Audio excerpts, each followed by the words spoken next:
Hay muchas cosas, hermanos, muchas muy buenas cosas que se han hecho para el beneficio de la humanidad. Muchas cosas buenas se han inventado para el beneficio del hombre realmente. Si pensamos en la medicina, muchos los avances que se han logrado, enfermedades que antes estaban matando a las personas, hoy ya se pueden curar o desde niños, ¿no? Y hasta muchas de ellas son quitadas para siempre, gracias al estudio del hombre que ha podido atacar estas enfermedades. Realmente eso es una gran bendición para la humanidad, es algo muy bueno. Pero si usted se pusiera a comparar estas bendiciones que tenemos en muchos campos con lo que Dios nos ha dado, realmente estas bendiciones resultan apocadas. Sin duda, la obra más gloriosa que se ha hecho en este mundo es la salvación de las personas, el perdón de sus pecados. Pero dejemos que sea el mismo Señor que nos muestre esta maravillosa obra en lo que vamos a ver en esta mañana, hermanos. Vamos a ver la actividad salvadora del Señor en Galilea. Y nuestro primer punto va a ser entonces lo que el Señor realizó allí en su actividad salvadora en este lugar. Lo primero que vemos allí es que el Señor, una de las cosas que el Señor realizó allí en Galilea fue iluminar a los perdidos. Voy a leer los versos 12 al 16. Allí en su pasaje, en el pasaje base que tenemos en Mateo 4, 12 al 25, y voy a leer los versos 12 al 16.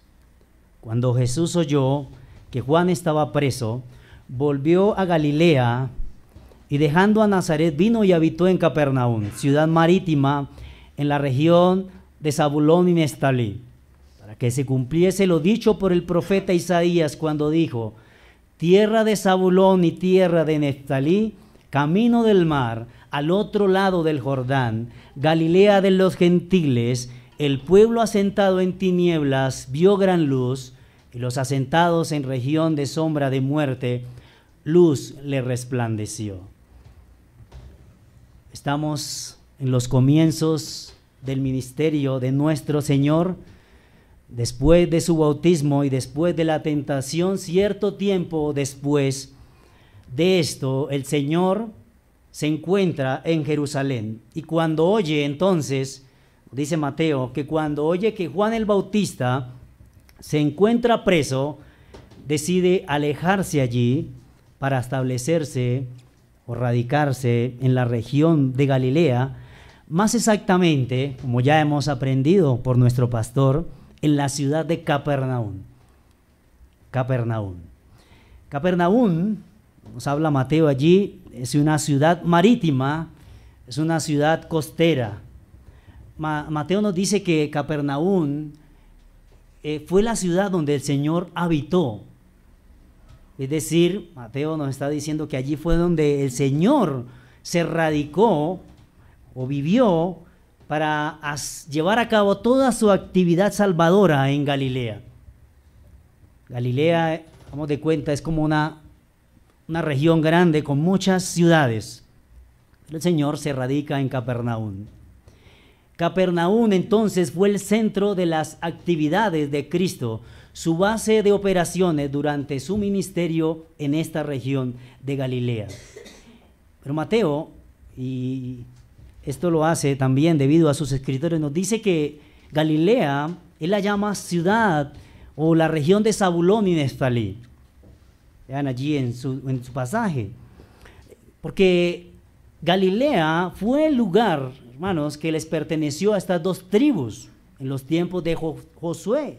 Ellos se establecieron, Zabulón y Neftalí se establecieron en ese tiempo, en esa región donde hoy, o donde ahora en nuestro pasaje es llamada Galilea, una región entonces que el Señor recorrió durante su ministerio, y podemos decir que fue en Galilea donde Jesús pasó la mayor parte de su vida, de su ministerio. Por eso fue llamado Jesús de Nazaret. Y Nazaret es una ciudad de Galilea. Y podemos mirar en nuestra Biblia, cada vez que el Señor hizo un milagro, y posiblemente no nos estaremos equivocando si lo hizo allí en este lugar. Pero Mateo nos quiere decir que este establecimiento del Señor en Galilea no fue algo ocasional, sino que fue el cumplimiento de una profecía que se encuentra en Isaías. No vaya, solamente lo va a nombrar en Isaías 9:1 en adelante, porque esta profecía nos la va a citar Mateo. Y nos dice entonces esta profecía que la actividad salvadora del Señor en Galilea era entonces para iluminarlos a estas personas. Véalo como lo dice allí los versos 14 y 16. Para que se cumpliese lo dicho por el profeta Isaías cuando dijo: tierra de Zabulón y Neftalí, camino del mar, al otro lado del Jordán, Galilea de los gentiles, el pueblo asentado en tinieblas vio gran luz, y los asentados en región de sombra de muerte, luz les resplandeció. La llegada entonces del Señor a esta región y quedarse allí por un tiempo era de gran necesidad para estas personas debido a la condición en que ellos se encontraban. Veanlo como lo dice Mateo. Nos dice Mateo que sus habitantes eran pueblo asentado en tinieblas. Nos dice que ellos estaban asentados en región de sombra de muerte. Galilea, hermanos, fue una ciudad o una región muy abusada. Y si usted la mira en el mapa, realmente está ubicada como en el centro de todo, ¿no? El norte tiene a ciertos reinos, pero también abajo también tiene ciertos reinos, y posiblemente por su ubicación fue una ciudad muy habitada, y especialmente por los reinos del norte, es decir, por los asirios, reinos más fuertes. Y sabemos que cuando ellos llegaban a conquistar, entonces la corrompían en todas sus maneras, en todas sus áreas. Y una de las maneras como llegaban ellos a conquistar era que imponían sus cultos, sus prácticas, y entonces al ser una ciudad muy abusada por otros reinos, fue corrompida moralmente. Fue una región muy golpeada que sufrió muchas invasiones de otros reinos, y que estos a su vez entonces la corrompían con prácticas pecaminosas. Esa era Galilea. Nos dice también, Mateo, que era un pueblo asentado en tinieblas. Esta expresión, hermanos, nos lleva a pensar en la condición en que estaban estas personas, los galileos. Eran personas que vivían en completa oscuridad, como muchos hoy. Ellos no podían ver, eran ciegos espirituales. Podemos decir que estaban engañados en cuanto a la verdad. No conocían a Dios. Podemos pensar en personas, por ejemplo, supersticiosas, personas idólatras, llenos de diferentes vicios y pecados.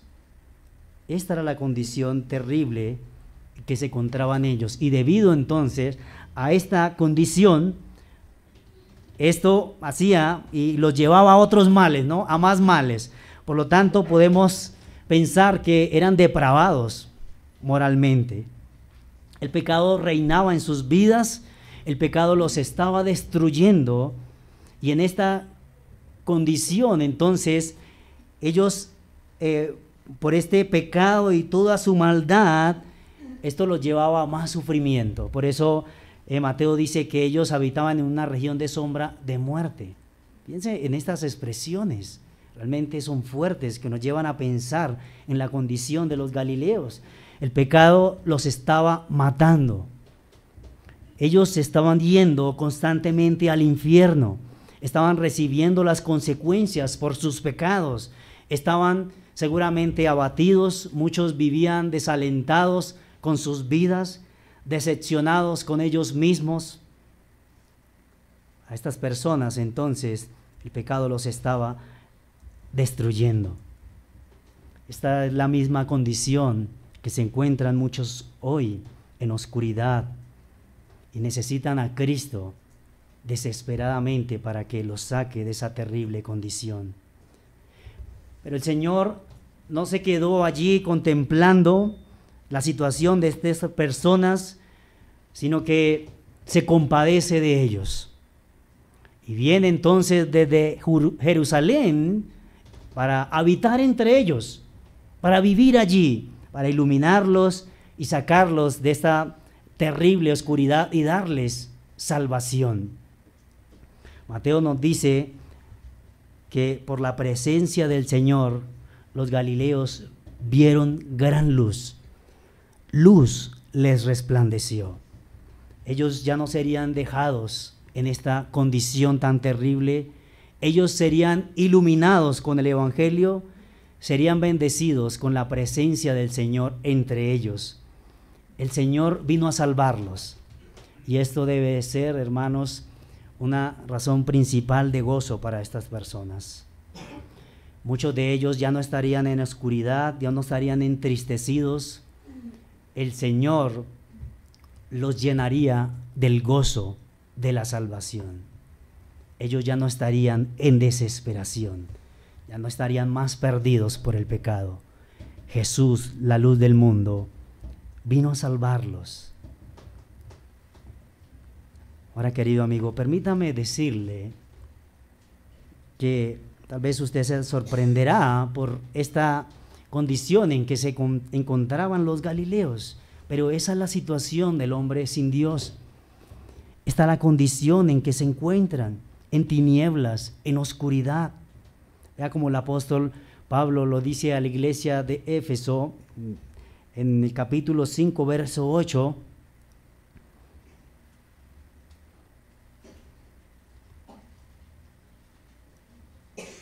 Les dice a personas ya salvas, y les va a decir cómo ellos estaban, cuál era su condición antes. Les dice: porque en otro tiempo erais tinieblas, mas ahora soy luz en el Señor. Andad como hijos de luz. Les dice que en ellos, en otro tiempo, es decir, tiempo atrás, antes de conocer al Señor, cuando andaban sin Dios, les dice que ellos eran tinieblas, andaban en sus pecados, en sus maldades. Por eso, querido amigo, usted que no ha sido salvo, usted necesita a Cristo para salir de esta oscuridad. Necesita a Cristo para que lo ilumine. Por eso, en esta mañana la invitación es a que venga Él, a que venga Cristo. Usted no necesita desesperadamente como estas personas en esa condición. Pero el Señor no solo de las cosas que realizó allí, solo fue para iluminar a estas personas, sino como segundo o B de nuestro primer punto de las cosas que realizó allí, también allí predicó el Evangelio. Vean el verso 17 de Mateo 4.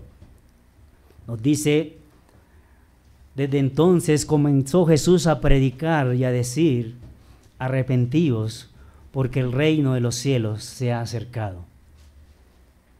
La predicación del Evangelio en Galilea, hermanos, es una de las tareas más importantes que el Señor hizo en este lugar.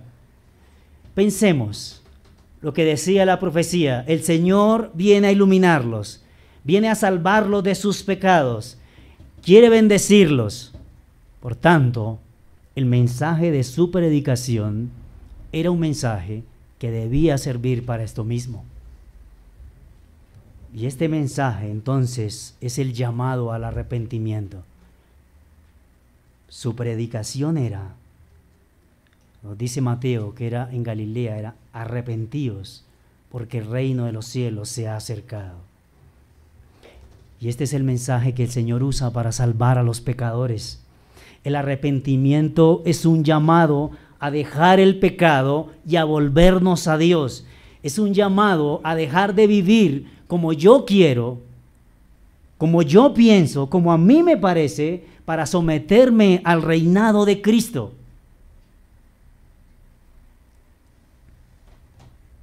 Ahora, querido amigo, si este es el mensaje que el Señor usó para salvar a los pecadores en aquel tiempo, no podemos pensar que hoy el mensaje sea distinto. El mensaje no puede ser otro. El Señor sigue salvando a los pecadores con este mismo mensaje.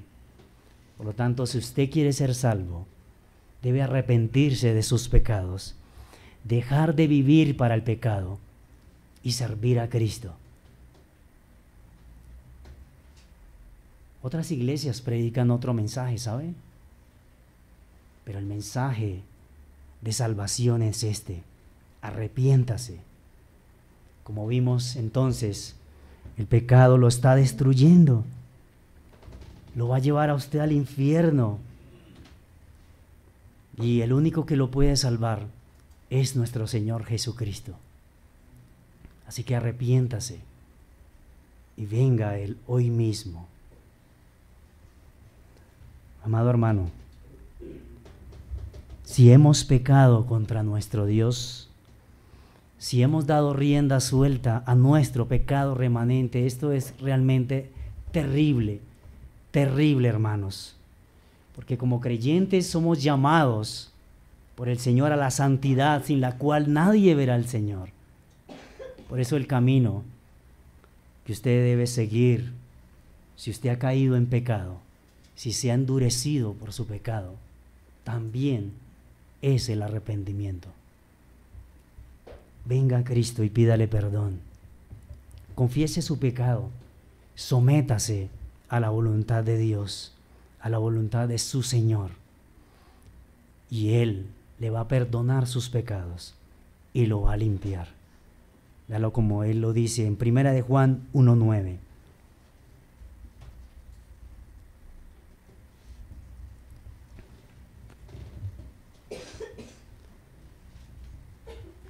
Primera de Juan 1:9 nos dice a nosotros los creyentes: si confesamos nuestros pecados, Él es fiel y justo para perdonar nuestros pecados y limpiarnos de toda maldad.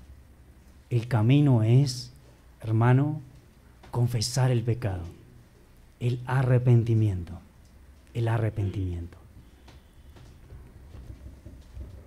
Pero el Señor allí en Galilea no solo predicó el Evangelio, pues Mateo nos cuenta que la otra tarea que el Señor realizó allí fue llamar al ministerio a algunos de sus discípulos.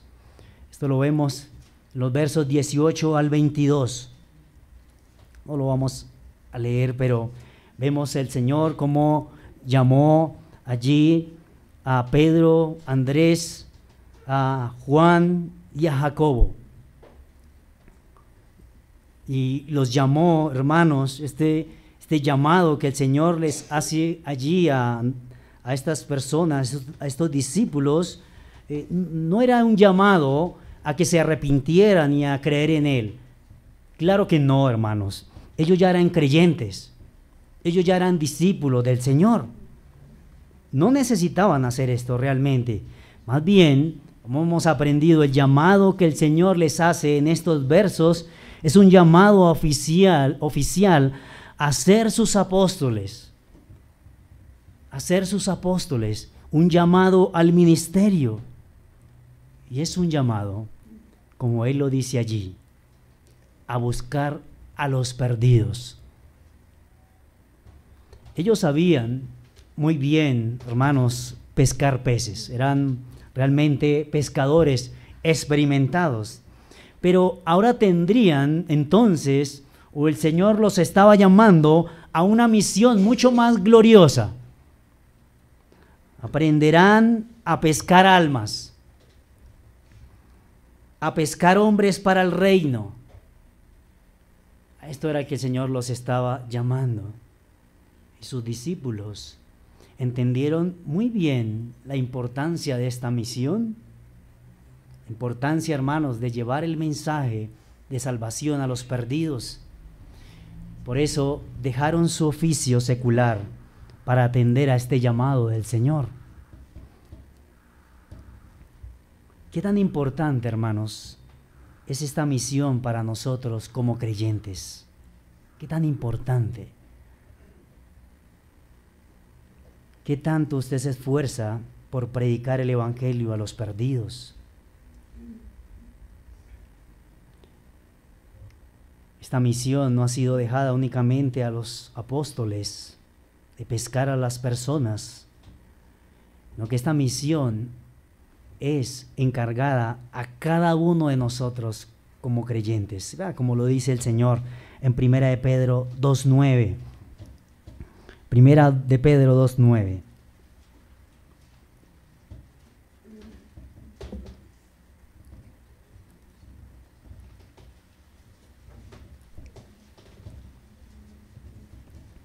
Dice a la iglesia el apóstol Pedro: mas vosotros sois linaje escogido, real sacerdocio, nación santa, pueblo adquirido por Dios.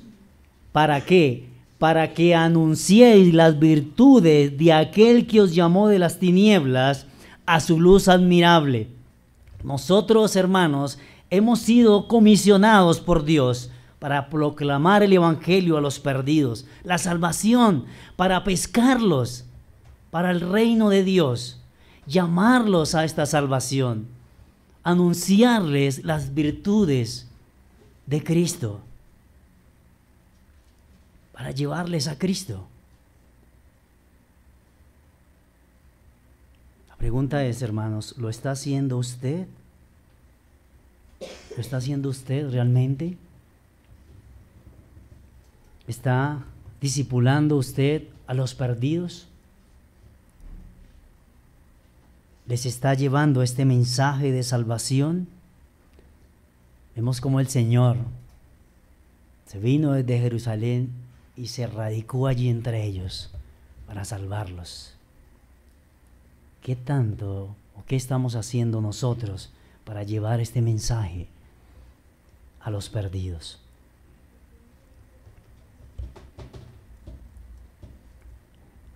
Otra de las cosas que el Señor, o tareas que el Señor realizó allí en Galilea, es que enseñó la salvación en las sinagogas. Véanlo allí en el verso 23, nos dice Mateo: y recorrió Jesús toda Galilea, enseñando en las sinagogas de ellos. Vemos que atrás se nos decía que predicaba, y ahora se nos dice que estaba enseñando en las sinagogas. Y vemos también cómo el ministerio del Señor no se limitó únicamente a Capernaum. El Señor en Galilea no se limitó únicamente a solo una parte de esta región, sino que dice el texto que nuestro Señor recorrió toda Galilea en su ministerio. Toda Galilea, enseñando en las sinagogas de ellos. Vemos este afán y este esfuerzo del Señor por la salvación de estas personas. Recorrió toda Galilea y enseñaba en la sinagoga de ellos. Así que podemos pensar que con su predicación Él hacía un llamado general a todos. Pero en las sinagogas se nos dice que Él enseñaba. Él enseñaba. Lo que estaba haciendo en la sinagoga era un poco diferente. Es decir, que allí estaba impartiendo instrucción más detallada de lo que él predicaba. Como que quiere decirnos Mateo que el Señor en la sinagoga explicaba mejor lo que él predicaba. Un ejemplo lo tenemos, no busquen el pasaje, si recuerdan, Lucas nos cuenta que una vez estaba en la sinagoga, en una sinagoga de Galilea, y allí se le da el libro, ¿no?, para que lea, y él se levanta y lee una profecía de Isaías, y les dice a ellos: hoy se ha cumplido esta escritura delante de vosotros. ¿Y qué es lo que harían ellos fijar sus ojos en Él. Y esto lo hacía para que ellos pusieran sus ojos en Él. La intención del Señor es que ellos lo reconocieran como el Mesías prometido y creyeran en Él. Ya no estaba llamando al arrepentimiento, sino estaba diciendo: yo soy el que vino a salvarlos. Ustedes necesitan que yo los salve. El Señor, hermanos, es sensible realmente a nuestra debilidad. Sabe que nosotros necesitamos información general acerca del Evangelio, pero también instrucción más detallada, más específica. Él sabe que las personas necesitan enseñanza. Por eso, hermanos, nosotros debemos estar agradecidos con el Señor por nuestros pastores. Ellos son encargados principalmente de dar esta instrucción, esta enseñanza, de enseñarnos más detalladamente, más precisamente en el camino del Señor. Así que debemos dar gracias al Señor por ellos. Pero esta instrucción, hermanos, no está limitada únicamente a ellos. El Señor también nos está dejando un ejemplo aquí de qué es lo que debemos hacer con los perdidos. No es un llamado general a ellos, es acercarse a ellos, exponerles más detalladamente el Evangelio, explicarles mejor quién es Dios, cómo es Él, qué es el pecado, sus consecuencias, qué hace Cristo por ellos y qué espera Dios de ellos. Eso es lo que hemos aprendido. Usted no solamente se lo va a decir como contando una historia. No, usted necesita acercarse y explicarle a ellos. Ellos necesitan esto, que usted les explique más precisamente. Esto hace parte del discipulado a las personas. Muchas personas llaman a los perdidos con un solo mensaje, ya se lo saben. Y después que terminan el mensaje, de una le dicen: ya quedó libre de su alma delante de Dios. Y creen que con eso es suficiente. Pero el Señor, mire cómo el Señor lo hacía. Sí, hacía un llamado general, pero vemos que Él daba más instrucción detallada acerca de la salvación. Y este es el trabajo que también se nos está enseñando a nosotros a hacerlo, hermanos. A hacerlo realmente. Las personas necesitan de esta enseñanza. Ahora Mateo nos dice, y aparte de esto, la última tarea que el Señor realizó allí en Galilea, que hizo allí también muchas sanaciones. En el verso 23, en la segunda parte, vea lo que dice allí. Y sanando toda enfermedad y toda dolencia en el pueblo. Mateo quiere asegurarnos, hermanos, que no había ninguna enfermedad que nuestro Señor no podía sanar. Dolencias, los que tenían diferentes tormentos, endemoniados, lunáticos, paralíticos, y podemos pensar que muchas más sanaciones fueron hechas por el Señor en esta región. Y aunque estas sanaciones, hermanos, estos milagros que el Señor hacía en ellos, era para hacerles bien, no se limitaba únicamente a hacerles un bien físico. Detrás de cada sanación había un propósito más elevado. El Señor estaba buscando su salvación. Realmente lo que Él quería sanarles era el alma. Quería sanarlos del pecado. El pecado los estaba destruyendo y por eso hacía estos milagros. El propósito de estos milagros era que ellos fueran salvos de sus pecados. Vea cómo lo dice un pasaje que estamos viendo en Juan 20, 30 y 31. Juan 20, 30 y 31 nos dice cuál era el propósito que el Señor tenía en sanarlos, en hacer estos milagros entre ellos. Hizo además Jesús muchas otras señales en presencia de sus discípulos, las cuales no están escritas en este libro, pero estas se han escrito para que creáis que Jesús es el Cristo, el Hijo de Dios, y para que creyendo tengáis vida en su nombre. El Señor hacía estos milagros delante de ellos para que ellos creyeran en Él y fueran salvos. Este era el propósito realmente de los milagros. Y Juan también nos dice a nosotros que estos relatos,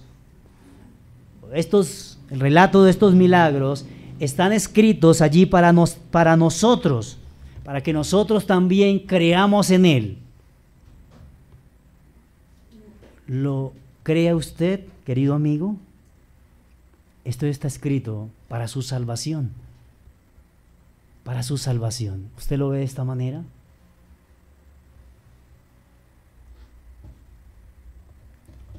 Este era, hermanos, entonces nuestro primer punto de la actividad salvadora del Señor en Galilea.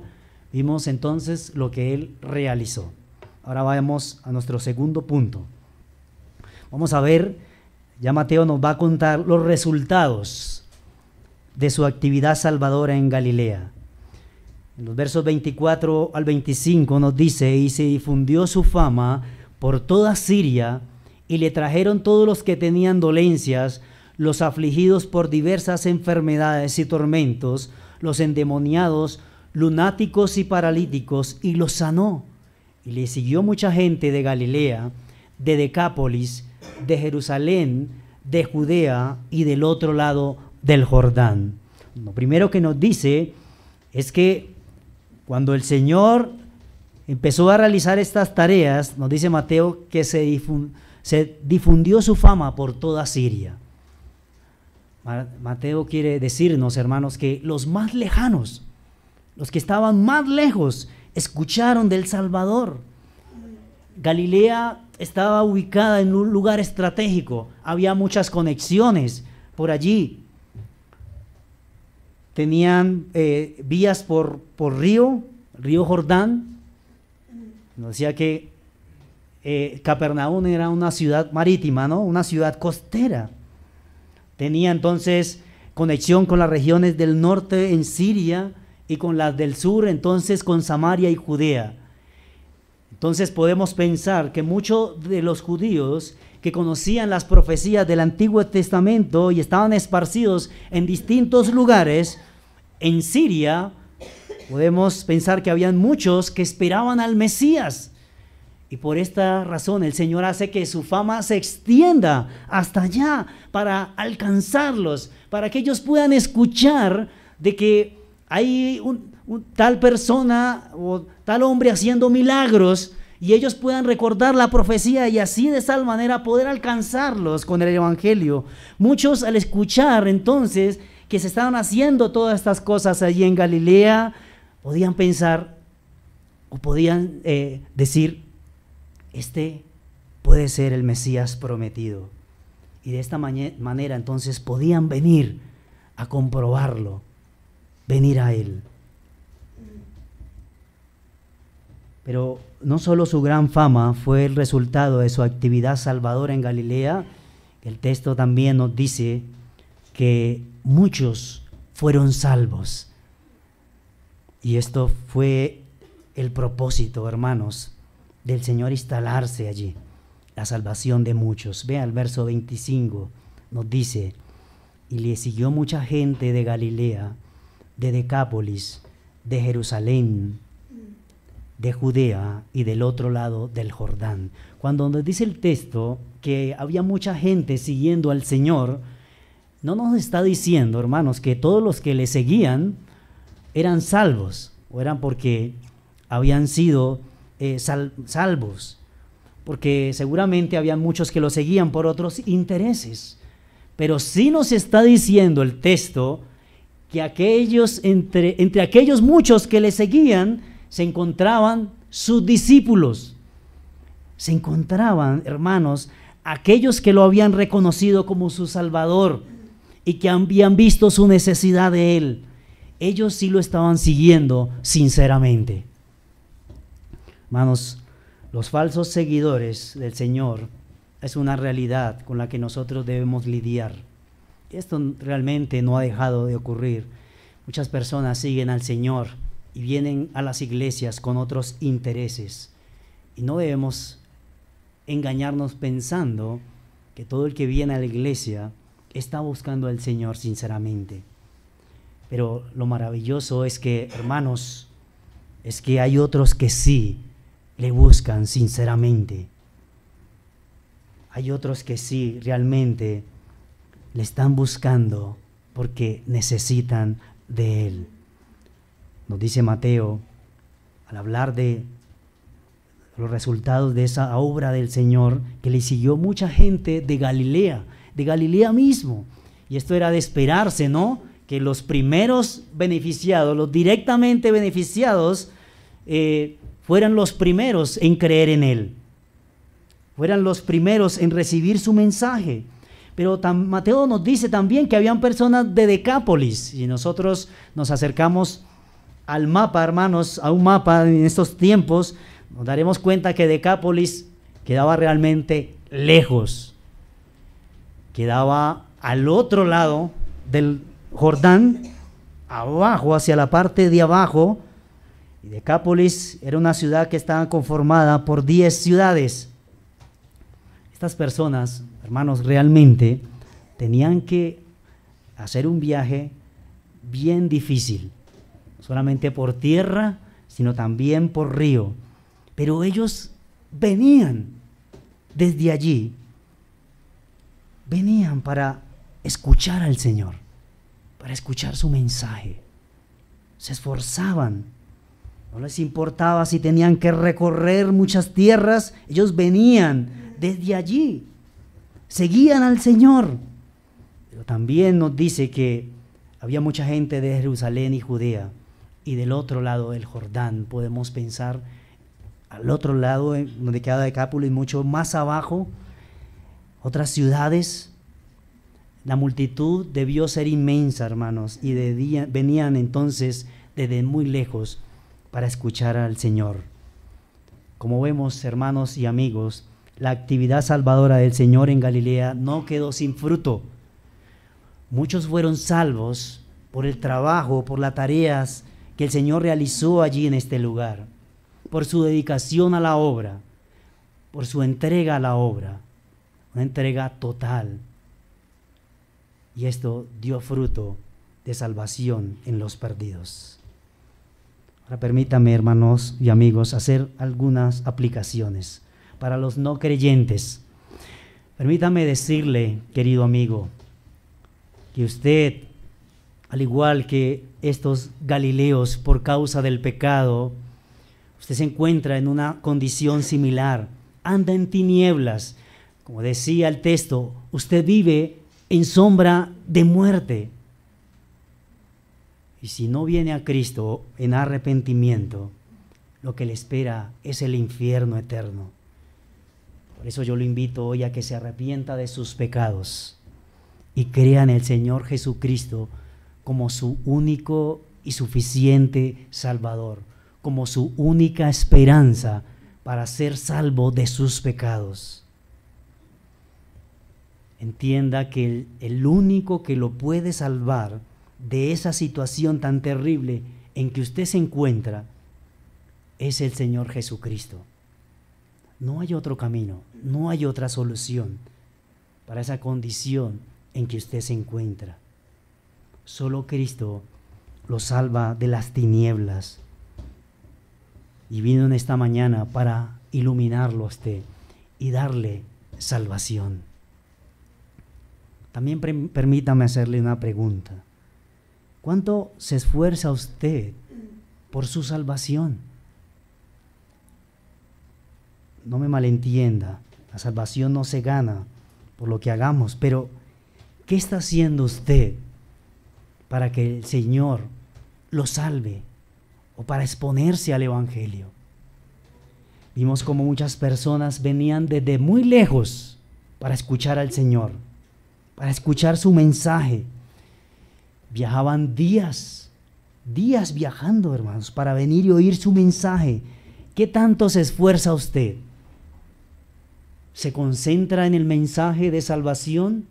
¿Se esfuerza por venir los domingos y escuchar el mensaje que es para salvación suya?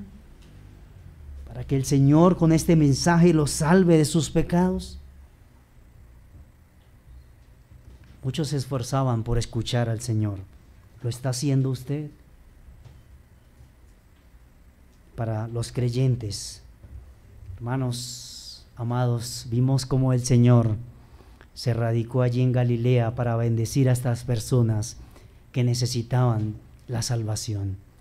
Vimos cómo el Señor llamó a sus discípulos a ser pescadores de hombres. La pregunta es, ¿qué tanto usted como creyente está impactando a los perdidos? Esta es una pregunta que usted debe hacerse. ¿Qué está haciendo usted para llevarlos a la salvación y sacarlos de esa situación tan terrible en que se encuentran? ¿Qué está haciendo usted como un instrumento del Señor para salvar a otros? ¿Qué está haciendo? Ojalá que estemos siendo, hermanos, instrumentos útiles para la gloria de Dios y la salvación de los perdidos. Realmente las personas se están perdiendo por causa de su pecado, se están yendo al infierno. Ellos necesitan que nosotros vayamos con este mensaje glorioso que es el Evangelio, que es Jesucristo, para que los salve de sus pecados, hermanos. Oremos. Padre, te damos muchas gracias por tu misericordia, por enseñarnos, Señor, como iglesia, por enseñar también a los que no creen en ti, a que es necesario que vengan a ti en arrepentimiento y fe, para que sean salvos y no vayan a esta terrible condenación, Señor, que es el infierno. Señor, que seas tú utilizando tu palabra para llamarlos a esta salvación, que cumpla este propósito, te lo rogamos. Señor, también te rogamos por nosotros, tus hijos, para que nos muevas, Señor, para que, Señor, nosotros podamos ser esos instrumentos tuyos para la salvación de otros. Vemos cómo tu amor y compasión por los perdidos, Señor, los buscaste y te instalaste allí con ellos para salvarlos, para su bendición.